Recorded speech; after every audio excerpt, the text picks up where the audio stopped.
Hello, and welcome to Let's Talk Transformation. I'm Susie Lewis, your host, and today I want us to think about work, your work, why you chose it, and what it means to you.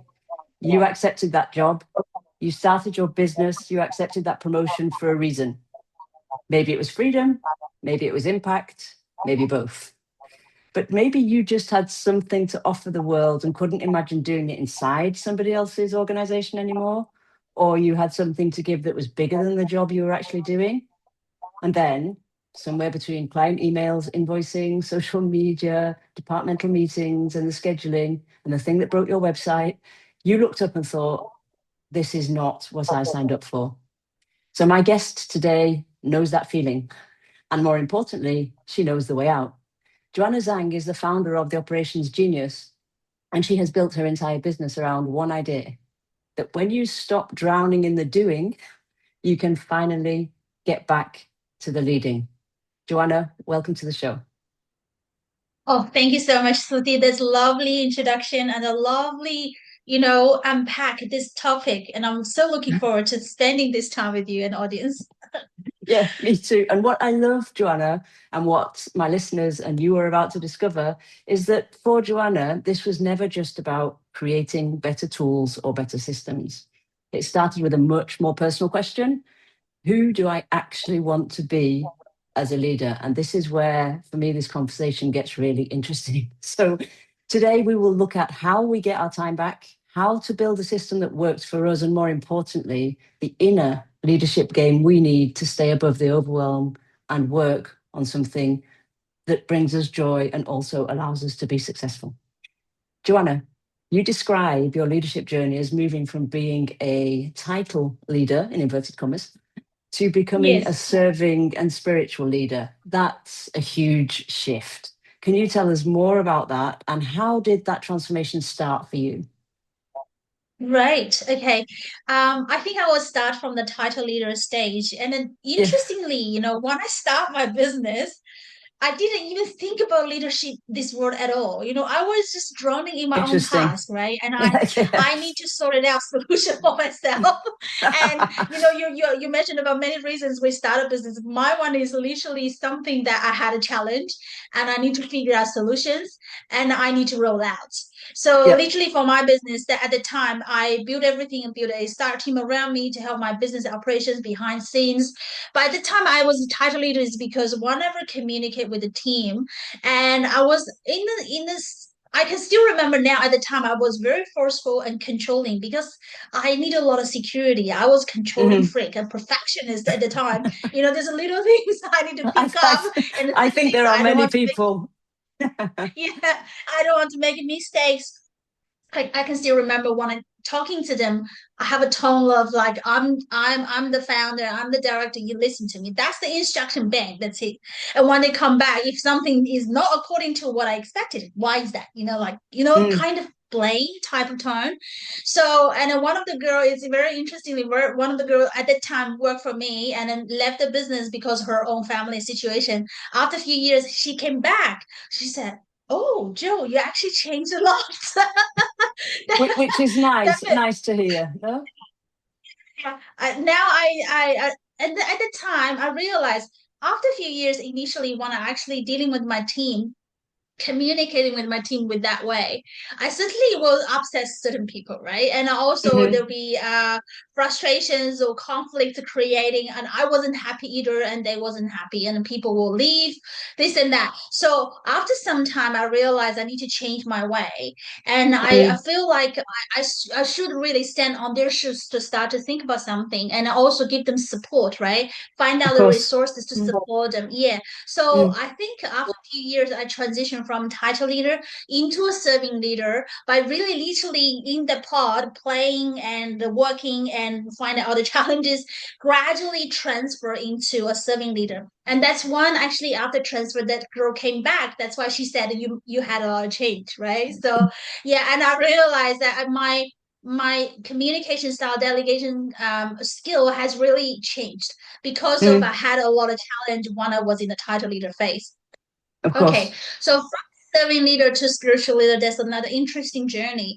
I didn't intentionally to do it. I didn't even know that was transition. Even after I come back now, I look back that I realized Mm, that was a transformation. The reason for that is when I was actually serving leader, a part of me as well at the time, my life lesson was people pleasing because I was of seeking course. a lot of external validations. I don't want to create a conflict, right? Because I didn't accept conflict as it is. So Mm, I wanted to make everyone happy now. I don't want to create a problem. But by doing that, certain people started to step on my boundary. So mm, when I say I transitioned into a spiritual leader, that was after my soul awakening about 4 years ago. So from that event, I get to know my soul mission, soul power, soul purpose, everything like that. I started to literally become aware, be conscious about what I'm doing, whatever mm, behavior around me, myself, what kind of license behind it. And because of that, I started to put more and more emphasis on myself, started to really self love more, right? And mm, surprisingly, when I love myself more, my boundary gets stronger. By doing that, I was naturally started to holding my boundary more and respecting the team at the same time, understanding their situation, but holding my boundary. And interestingly, like my spiritual mentor did mention to me at the time, I had a one left lesson about control, right? Even at the mm, time, I was still controlling. It's layer by layer. She said, Joe, because at the time I had a challenge in my relationship mm, because I was controlling. And she said, if you learn to let go of your control, that will help your leadership a lot. Right? Oh, that made me start to think, oh, really? I can practice as in the relationship, then it will help my leadership, uh, which is my soul mission, soul power, right? So, and then I started to practice, really learn about the lesson behind it, to be aware whenever I'm in the zone of controlling, how to let go, what is holding me back. mm, Gradually, wow, things just transformed for my whole team. The dynamics, everything has started to change. And I mm, realized now when I actually started to be more balanced about compassion and the boundary, and my team actually getting um, more supported with calm and assertiveness, mm, with understanding, but at the same time had to really stand out boundaries to help them to grow. Because previously, when I allow people to step on my boundaries, I kind of like spoil them, right? And I kind of took their homework away. They didn't have a uh-huh, chance to learn their own lessons, right? And I mm, was upset too. So that was the main lesson I've learned, that now I when I love myself, respect myself, support myself, and then have a stronger boundary. I love myself, I love them, and I love the world. So my whole thing has changed now. Instead of putting my effort or focus on others, looking after everyone, I start to look after myself. And things mm. just turn around totally. Total transformation. I probably talk too much. But anyway, No, you no, no, you can give a no, summary. but and there is so much to unpack there. But I am sure that our listeners are thinking, Yeah. recognizing that control where we all go when we're really, really stressed or tired or we need to deliver. And my question to the listeners is, are you thinking, oh yes, I'll just let go, or are you thinking, sounds simple, but it's really hard to do? Because I think it's really interesting that you went from control to serving others to conscious leadership, creating the conditions. And I think you make it sound so easy, and intellectually, when you say it, I understand it sounds simple. You just let go, Sounds and simple. Yes. you put your boundaries down. And I think this is what leaders are struggling with today, particularly in the overwhelm of AI, is that they want to try and control because the environment is more and more uncertain. So, I mean, let's come back to the basics of actually how you did that, Joanna. You work every day with business owners who are completely buried in their own work operations. What's the most common thing you hear from them? And is it this problem of control, or is it something different? You're talking about AI, or I'm what talking was, can about you refer? business owners and what they're struggling with, really. What's the most common struggle you hear from them when they come to you struggling with their operations? Ah, right, right, right. If we talk about it from controlling part, right, it can be one group of business owner as a DIY style. Those people are really, really sufficient with a lot of things. That they're very super smart and can do a lot of things by themselves. So one of the main challenges for them is if we say from controlling point of view, is that I don't think the other person can do as good as me. And by doing that, I have to teach another person. By the time I already finished my job, right? Like, I wanted to control the quality with Mm, the efficiency. So a lot of people actually, because of that, they don't want to delegate out easily. But yeah, a lot of people come to me afterwards is until the stage of that I can't do anymore. If I do, I'll just explode. Like yeah, a yeah, lot of yeah. symptoms is like that. So yeah, so there's a group like that that they don't want to easily delegate out because they're so Mm, good at certain things. Another group can be someone had experience before delegation, but had a bad experience, right? So yeah. because of this bad experience, they don't want to lose the control, feeling like, oh, I let go of what I need to look after, and things getting messy again. So Mm, because of the previous experience, but by mm, saying that is that we all make mistakes, right? So like of for course. me, like from title leader to servant leader, just those every single step, I made some. I wouldn't say right or wrong, but I had a certain action, and then I bear certain consequences. I put this way, Yes. right? So Yeah. we have a different initiation, then we bear different consequences. And I think I used to be dragged down by my own mistakes a lot. That Mm, become my huge burden. I don't really want to easily to make the same mistake again. But I forgot one thing is that um, actually that's from my spiritual lesson as well, that I need to go through my healing phase to really accept whatever has happened, and then don't feel like a victim by hurt by others, because some people do have the intention to hurt, but there's their lesson. After we claim our power back, the main thing is that to really learn what's the lesson behind this experience. If we mm, can learn from the experience to uplift and to develop, and next time we can give another try. We can always with our own pace to grow, right? So there's nothing yeah. like it be perfect, that you have to be, there's no 100% right or wrong anyway. No, So no. I realized that there's a progress. It's not a result.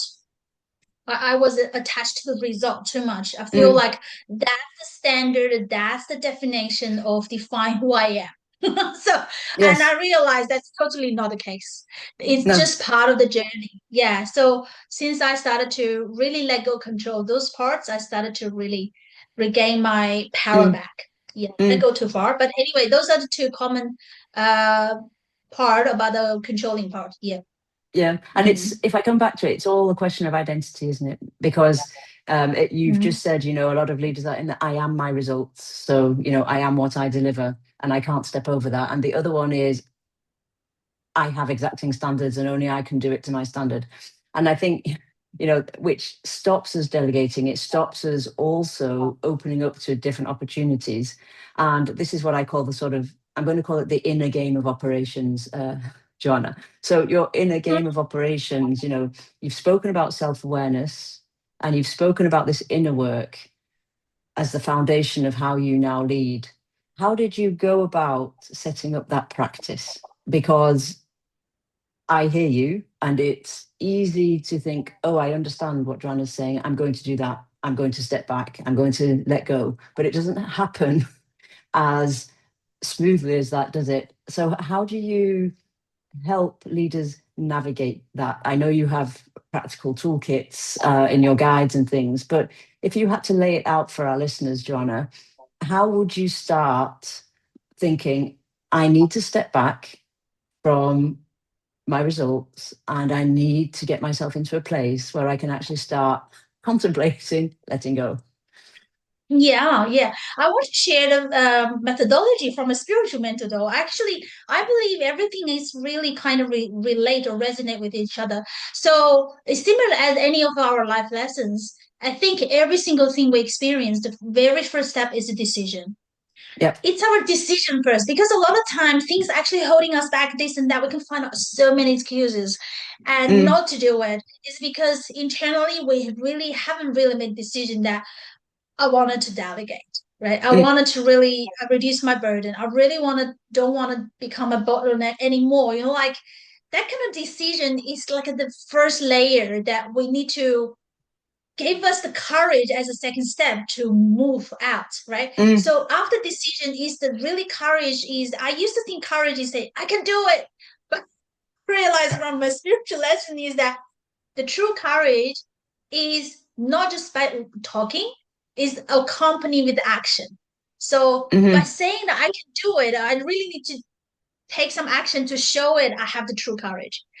Okay. So if that's the second step, right? The third step is the action. So that's the action that our logical part can kick into the place is that after I decide I wanted to reduce my burnout, I don't want to become a burnout, I wanted to really move out from a burnout, then I can say I can do it. I want to do it now. And I wanted to start a research, find the resources, then action. During the action phase, a lot of mistakes. Like a lot of times the minor mistakes is okay, right? So the world is still running. Like probably there are certain things that everybody has our own boundary about the mistakes, right? Mm, So, for example, for me, if something is really affecting the integrity and then our reputation, I won't. But if it's a minor mistake, sometimes maybe team send out a message or put a wrong name. It happens. We're all human. It all happens. But I used to, oh, how can you do that? mm, But now I let them know. But the thing is that they need to recognize their own pattern to really have an intention to change, right? So if this person persistently make the same mistakes, then probably that's not right fit for the role. mm, However, if we allow some minor mistakes, make them aware, and we can see they have a decision, courage, and action to make certain changes, why don't we give another soul a space and room to develop? And from my experience, when I started to do that, surprises happened like what you're mm. saying, because when we give other people a stage to perform, that's often they surprise us. It's Yes. like a Yeah, yeah. co-creation stage. It's no longer Mm, just us. There's multiple different creativity coming together to work together as a team. mm. That's how magic unfold. Mm. Yeah, and you spoke about something that's really important for me, which is patterns, recognizing our own patterns, which is Yeah. hard to do. So noticing what we notice about how we react and why we react. How do you help very busy, probably quite stressed business owners deal with that? How do they create that space, Joanna? How do they go through that process of actually accepting that they have patterns and that they can intercept them? Right. Okay. Before my solo awakening, I was the typical one that I would make the same thing again and again and again until I hit really hard. And I think that if we recognize there's things for patterns now, because probably first step is to consciously aware. Well, of course, it Mm, takes journey or different layers, whatever is become we become more and more sensitive to it. But at least if they can plant the seed now in your heart, you feel like, oh, there are certain things happen a few times now. Maybe there's a sign for me, right? A lot of time those are the things they are trying to give us a signal. Here you mm, go, that's your lesson. Can you learn something from there? And then if you don't learn first time, second harder, third time harder, until the last time, oh my gosh, like so that's a sign for us to learn something. So be aware of that first. And the second thing is that um I think to give us a space really started from self-care. I mm. now feel like I used to be too busy, busyness, as a businessman, we're all busy, but I Yeah. wasn't so effective because I pushed myself too hard. I don't allow any room for myself to even breathe, right? I Mm, used to, for my calendars beautifully, fully, but I was rushing between the meetings. I feel like I'm maximizing my time, all those things, but at the end, I was like so exhausted. mm. After my self awakening, I start to realize energy management even more important than time management, Of because when course. I'm be aware of my own situation and understand, I realize when I'm in a high vibration state, I can do things like that. Oh my god, Mm, super efficient. But when I'm not in the zone, regardless what is in my diary to say that, I just can't deliver that. I just can't. mm. So I stop really following my don't get me wrong, we still need to schedule certain things for certain Of things. course. So, for example, like with other people involved, especially with team or clients or partners like this, we need to keep the integrity. Of course, the one we need to show up, we need to show up. There's no question Mm, about that. What I'm talking about is something that We say, okay, so I schedule one time, this time I wanted to do some brainstorm work and then to create something. But sometimes our energy changes over the day. And Mm. that particular morning, if I really just don't have the feeling for that, why do I push myself into that seat to think? Yeah. That's the thing, right? That's what I mean. Aware of our own energy. So like sometimes when we're in a high vibration, we connect with the source really well. We can get those inspiration just like that. Job done. Yeah. Finish. Yeah. Right. And when Yeah. we're really feeling tired, I start to allow myself to rest. So I Mm. started to use my energy management instead of time and like a more important than time management, how to Mm. go with the flow of the day. Yeah. So I think Yeah. that's start from self-care. Be really aware of our own feelings. I used Yeah. to numb myself, Mm. escape from all those Mm. emotions, which Mm. causing me burnout, right? Of Because I course. don't Of even course. treat myself kindly. I treat myself as robots. Yeah. But since I started to really accept whatever I am and then care for myself, be kind to myself, I started to really treat myself as soul. And that's the starting Mm. point. We treat respect with every other souls.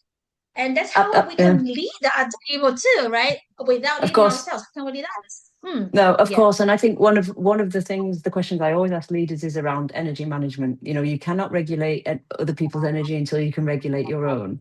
And it's something that Yeah. they often haven't thought about. And, most leaders don't connect the sorting out my inbox with doing my inner work, which is really interesting because you bring the two together. And I think this Hmm. whole paradigm of wanting to be better, better, better, better all the time, and this paradigm of self improvement, as opposed to what I call self unfoldment, which is if I start from a place of abundance, Hmm. what could I do? So, how do you help leaders see that, Joanna? Because I hear you, but how do you get them to actually experience what's happening when I sort out my inbox? My big thing of tidy room, tidy mind. There are these things that work in terms of giving your head space and space for your emotions. I have two questions. How do they react to that? Because it's not something we talk about a lot in business. And two, how do you help them navigate and see that link? Hmm. Um, I would say before my solo awakening, probably I will do more from a technical point of view, methodology point of view to Yeah. point out what is the missing link. But now I realize one thing after solo awakening is that every single decision behind or the reaction behind it, there is a spiritual lesson attached to it. For Mm, example, if someone feel like, oh, my inbox is too messy, I can't really have a tidy mind, maybe you can think about what is really triggering you the fear or anxiety. Is it because you're afraid to miss out certain information, or is it because of you wanted to get back to your client on time? Or we need to figure out those important part first, emotionally. Then we can design something as a soul aligned system to cater for those standard or our boundaries, our feelings, right? And gradually, that's part of letting go of control as well. Certain things, when we're letting go of certain things, probably that's no longer become that important. Another example, one of our clients used to say, oh, I wanted to do my diary management. And someone suggests me to block out certain time, but I don't want to do that. So I'm always on the go, like those sort of things. And my question was, what are you afraid to block out certain time? Are you afraid of missing certain opportunities? But I believe true opportunities can be really resilient, right? Are you afraid of something? She said, yes, I'm afraid of missing certain meetings, this and that. So every single action behind it, there is a spiritual lesson. But as me, as now as a conscious leadership, I'm saying this, I can only do too much from my end. I can probably see where they at and ask certain questions. But at the end of the day, it's their own decision to realize, okay, so I'm afraid of this, I'm afraid of that. But do I decide to let go of that? Or do I decide to do this? I totally respect everyone's decision, also hmm everyone's rhythm and the pace. And we can design something according to what they need now to gradually layer by layer take off something off their plates, because I mm. personally experienced that everything is a journey. We can't suddenly say from this totally become that. Yes, totally. It just sounds easy, but it takes time, right? So Mm. for example, for our clients, we're helping them from four different layers, even when we help them. So the Mm, first thing is that a lot of business are coming to us are very overwhelmed is because a lot of time there's some pressing task on their system that is dragging their energy down. For example, some podcast hosts, I'm mm. not talking about you, I'm Yes, just no, an but I example. understand. Yeah. Yeah, you keep recording, but Yep. the production doesn't really catch up. So by Mm, doing that, they actually have something. Oh, I have tons of episodes there, but I'm keep recording here. Those are the things they feel like it's okay, but they actually draining their energy because I asked a question for the business owners from time to time. They did measure it does give me emotional burnout. A lot of time. I feel like there's a it's so heavy there. So how and okay, there you go. That's priority and the clarity can help business owners slide up. One, two, three. What are the most three hot potatoes on your plate now? mm. So once we deal with that thing, they from emotional layer, they already started to have a space, right? Like one of the business owners I helped after she said, oh, after certain episodes start to go out, I already start to have space to think, to have Yep. the creativity Yep. coming back. So those Yep. are the very first layer. The second layer is to create the momentum because certain things we need to have the momentum to keep the things going, like a social Of media or course. CRM Yeah. management, Yeah. newsletters, whatever it is. When we have this momentum, business owner can start to have peace of mind. Okay, I'm going on a leave, but this one is someone else's or the system is looking after it. That's fine. Schedule. Yeah. Yeah. Mm, More space for us to step away to do some high value work or maybe creativity work, right? mm. And the third layer is that when we're running business is like a machine. When we have a machine, we have a different parts, different elements to connect with each other. So our next step is when the first two layers sorted out, we can have a look at the entire business, whichever part the business owner wants us to look into, to Mm, design a process and systems, make them become a part of the running machine as part of the business. So it's more like a building the business become a true asset for ongoing there, yeah. right? Yeah. And the last layer is more like constantly it's like not last but not the least, I wanted Yeah. to constantly remind the business owner to be focusing on the genius part because that's what our business for, operations genius. Because I believe every business owner start business for certain reasons, and there are some deep hiding a voice inside of us want us to do something more than Mm, just the business, right? mm. So I wanted the business owner to really have a more and more space to go back to their self, to truly realize who they are. But of course, not just from me, from what I Yeah. Of actually course. dealing Of with course. and the self work, whatever it is, and help from you and different coaches and then really truly become who they are. Focus on what they're here for on this Mm, earth. And then the business just keep running, by working together as a team and systems. And mm. yeah, and do our deliver our so missions of power. So that's the Yeah. ultimate goal. It's That's the ultimate goal. So yeah. yeah, Yeah. that's So it layer by layer. That's an yeah. example. Yeah. Thank you. And it totally makes sense. And if I project myself and we have a soul aligned model, I like that word, a soul aligned model, which is essentially about creating space at all the Ah, levels beautiful. you talked about. Okay, so we have created a spacious, soul aligned model. What's your vision, Joanna? If leaders do that more and more, what will the world look like if everybody or the majority of people create soul aligned models? Because I agree with you, it's about getting to your essence, and you can't get to your essence unless you have the space at whatever job you're in, whatever business you're running or part of. So I'm really interested in, I have two questions, but the first question is your vision. How do you see that working in 5 years if everybody is using their genius in operations? Let's put it that way. Okay. Well, to be honest, I use myself as example because one, I actually gradually have more and more space and step into Mm, my genius zone and to just be as who I am. Business literally become a playground for myself. It's mm, more like a dramatic field for me to practice whatever I've learned from spiritual realm and manifest in the physical realm to practice as real strategy, right? To work on it as a yeah, test or whatever you think about it.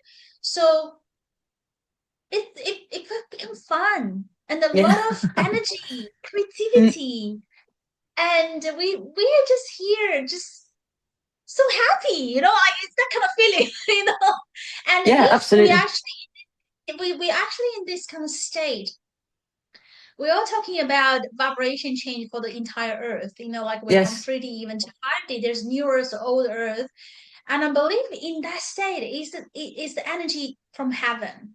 It's just Hmm. full of love, full of creativity, abundance, and happiness.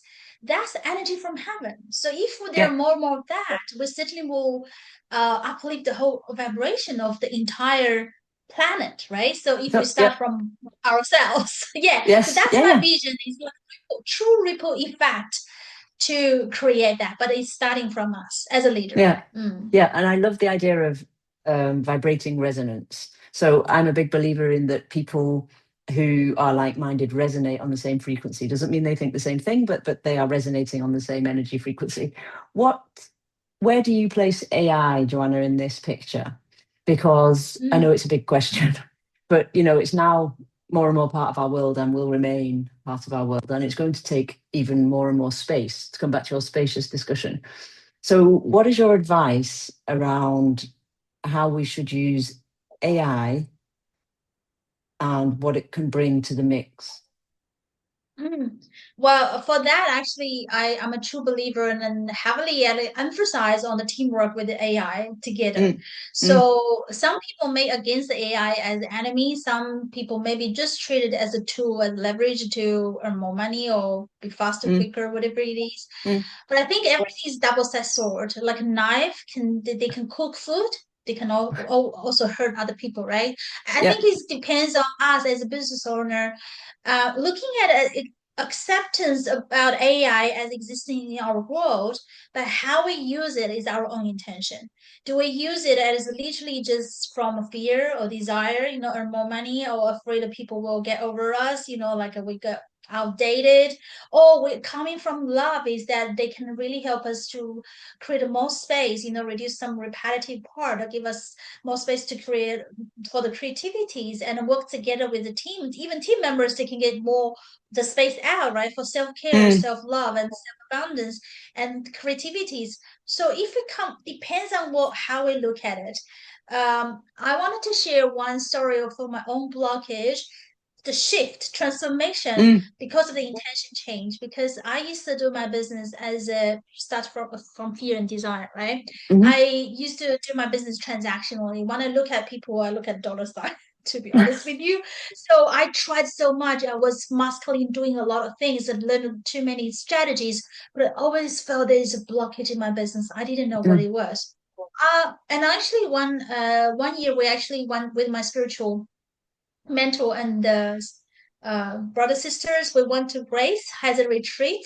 On that Okay. day, uh, and we have a different Greek god and goddess actually visiting our class, because our spiritual mentor can channel them and to Hmm. learn from them. um, I was on a hot seat with Athena because Athena is a strategy goddess, right? So Okay. because I had this challenge with that, so how do I do?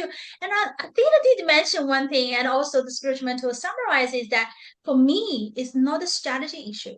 It's not a strategy issue. So I was wondering, I learned so much, and this you don't need to learn anymore. The blockage is not there. And then after Interesting. that, my spiritual mentor asked me one question. She just said, "Ask me, why do you do your business?" And my first answer, "Oh, it's a good business model." And I'm from logical. Yeah. Yeah. She asked me again, "Think again. Why do you do your business?" Go to my emotion and tap into myself. I can certainly help a lot of people. I believe that because it certainly helped me. Mm. And she keep asking. She's not satisfied with the answer. She said, Uh, think again. why did you do your business? Yeah, why do you do this?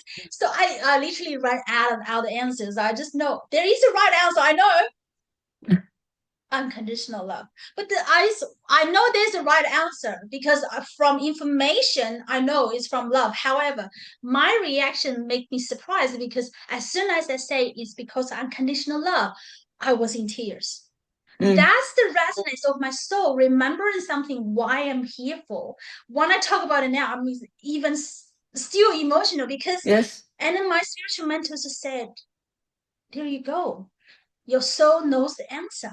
Then I realized for many years, my soul was here for love, but my action outside intention was totally from fear and desire.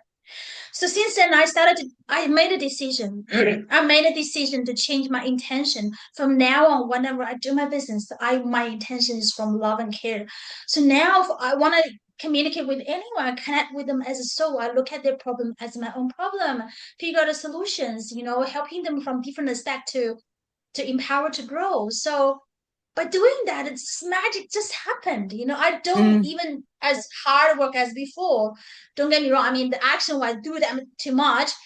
I just literally be myself and things just naturally unfold for me. And that's amazing. So I mm, realized the huge blockage in me is the misalignment of who I am, my intention. So same question for the AI. Now, whenever we look at AI, what do I want it to treat it as? That depends on our intention. mm. Again, if we use more and more intention from love and care and leveraging AI helping business, starting from ourselves, our team members, others, we can use that to help our world.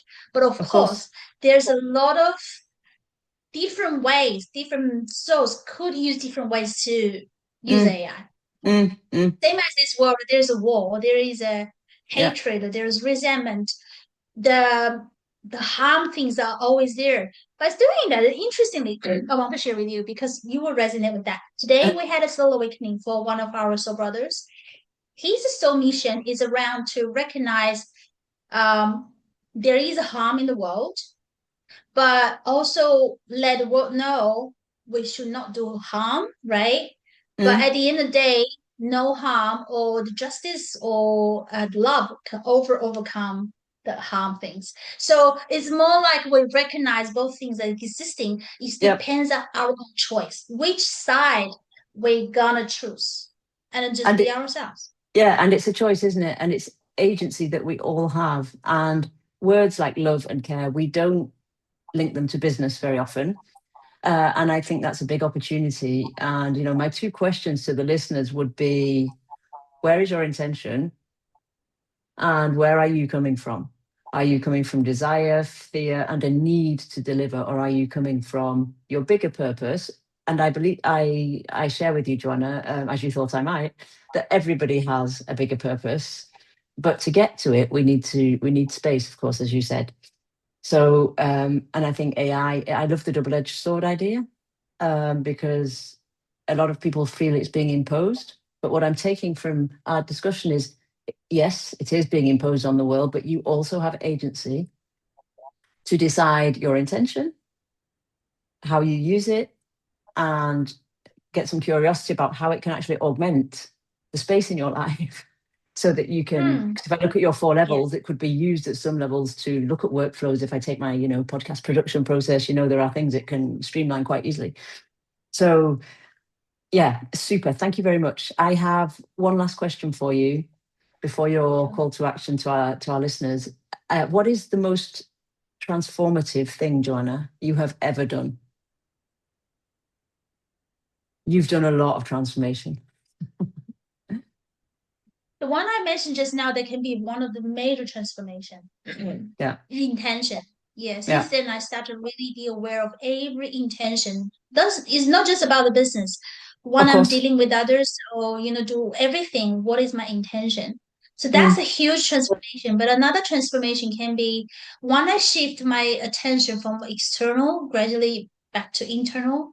That's the true magic happened because I realized all the relationship are the mirrors that whatever we relationship with others is always reflect the relationship with ourselves. of course. So my spiritual mentor always mentioned to me that like if we don't have something, we can't give it out. Like I used not to forgive myself, my mistakes, and not accepting what my mistakes. I can't really accept my imperfection, whatever it is. A lot of things that, yeah, starting from there. So I realized I was started to really accept all aspect myself, practicing Mm, of forgive myself, give myself compassion and empathy and support, patience, understanding, love and care, all those things, like, and I realized, oh, only if when I actually truly practice or to have those for myself, yeah. then I know how to give it out. Otherwise, I don't even have capacity to do it Mm, for others. mm, That's another mm. huge transformation.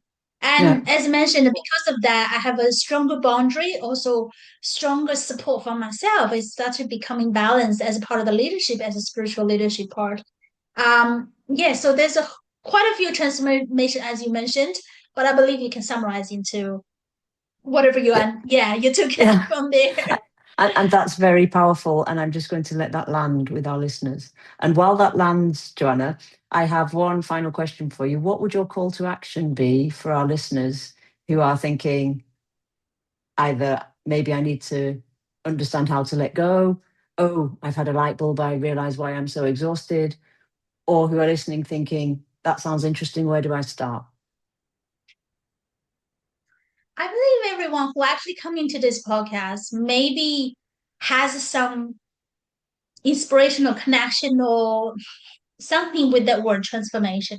Yeah. So if you actually resonate with it and feel there's some connections, and if you hear about our conversation today and you have certain feeling of that, no matter whichever sentence make you feel resonant and you wanted to start something, start your transformational journey, just connect with me.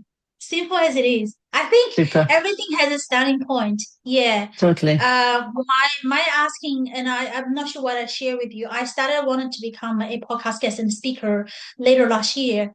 The main reason is that the soul awakening, the soul journey has helped me so much, Mm. transform so much transformation. As you Yes. mentioned, in so Yes. many different aspects. So I decided to become a speaker to share the divine messages. So there's a lot of time when actually talking to you. I don't even remember what I said because so whatever I listen back, I say, "Oh, did I say that? Did I say that?" So because when I'm here and now, I'm literally become a channel to Mm. share this message out, and I believe whomever has divine timing to get across this episode, there is a reason behind it. And of course I respect everyone's Of intention and course. decision and a divine timing. At least there's a seat here now, you know how to find us, Excellent. to find us to the way back home. Yes, excellent. We truly are. And what is the way back home? How can people get in touch with you, Joanna? Where can they contact you? Oh, right, okay, thank you so much for the logical question. Yeah. Just connect me on LinkedIn. The easiest way, just find me on LinkedIn. Put my name is Joanna Zhang. If there's multiple me, just put my operations there. I believe you can find me. Connect me from there, and we can always start our conversation from there. Mm. Okay, super. Thank you. But I'm going to come back to connection. That was a logical question. But my takeaway from this, Joanna, is that it isn't about fixing your calendar. It isn't about working harder. It isn't about doing more. It's about changing your relationship with yourself. And it's about creating a spacious model where you can actually access who you are and why you're doing what you're doing. Because too often we get shoehorned into busyness and we leave that to one side. And I think you talked about misalignment. I see a lot of people living in misalignment. And of course, sometimes it's easier to do so. So thank you so much for a rich, wise, and soulful conversation. I really appreciate it. Thank you very much. Thank you so much. You're an amazing host. Great Thank summary. you. Thank you. Thank you.